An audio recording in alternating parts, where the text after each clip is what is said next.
You said that a harmless man is not a good man. A good man is a very dangerous man who has that under voluntary control. How should people become more dangerous?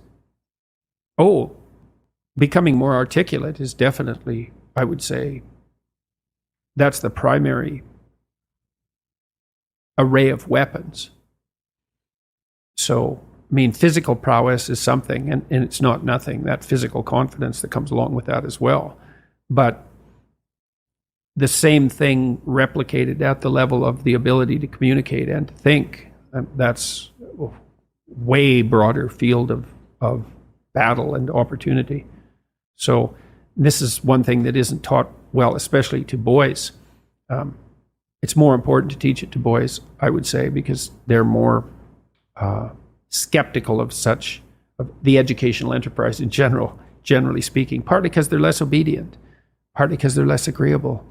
That's particularly true for disagreeable boys. And agreeable boys get higher grades independent of their IQ and their academic achievement because they're easier to deal with. So what do you tell disagreeable boys?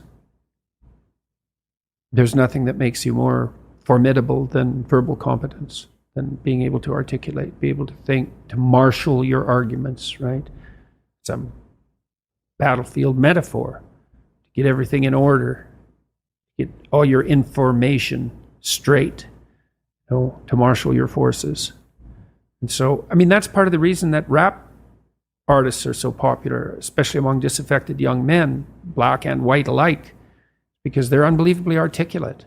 Like, they have this incredible verbal prowess. It's unbelievably attractive, and it's associated with genuine artistic and redemptive activity, often focusing on something that's approximately the voice of the underclass, let's say, but a powerful voice, right? And it's interesting to see how many young white guys identify with that.